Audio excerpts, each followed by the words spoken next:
Meanwhile, White House briefing at the top of the hour. Sarah Sanders is expected to face immigration questions. Meanwhile, Homeland Security is pushing for the leaders of sanctuary cities to face criminal charges.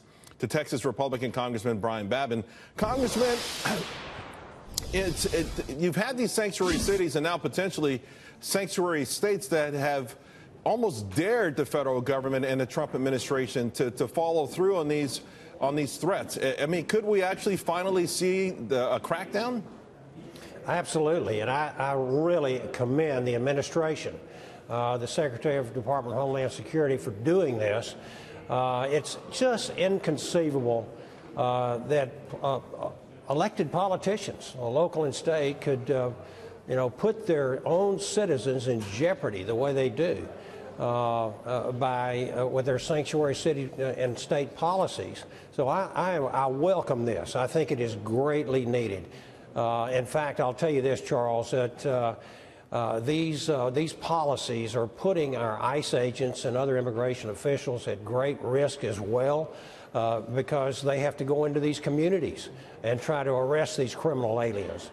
Rather than having them turned over to them by the local enforcement agencies. Would the process though involve some sort of legal process before that? I mean, could we see a series of court battles that actually draw this out so long it becomes almost inconsequential? You know what? These are activist courts that we have in many areas of the country. We're dealing with liberal politicians. Their favorite tactic is to go to an activist court and a judge, and we've seen that happen with some of the executive orders of our president already. So I assume this is what they will probably try to do. But this is a no-brainer, Charles. It's just unbelievable that American citizens are being murdered, raped, robbed. And I have personally met with a lot of the families of some of these victims. It is heart-wrenching to see this, and it angers me greatly that we have this situation in our country. It's intolerable. Right. Is it, sir, with all due respect, though, is there the possibility of a Rahm Emanuel or Jerry Brown doing a perp walk? Could that backfire in a court of public sympathy? Could it actually make them seem like sympathetic figures with federal marshals, taking them out in cuffs somewhere? Well, so often is the case, they try to make it look like that.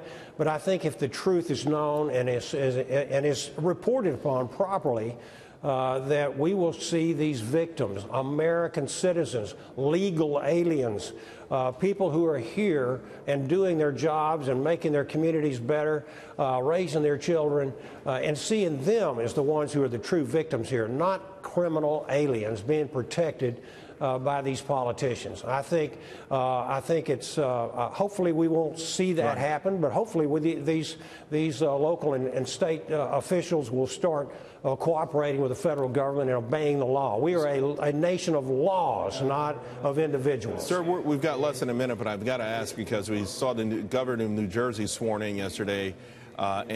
He's suggesting that New Jersey will now be the next sanctuary state. So instead of being deterred, more and more of these folks are being encouraged to, again, go against federal law and sort of establish their own rules. I couldn't agree more. I mean, this is a great example of the difference between the two parties.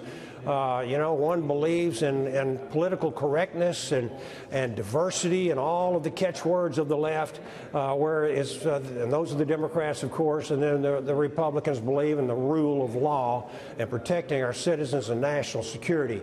That's where it all boils down to, and I think we're going to continue to see the stark contrast between the philosophies of our two parties. Absolutely, and of course you can have diversity and inclusion and follow the rules of law as well.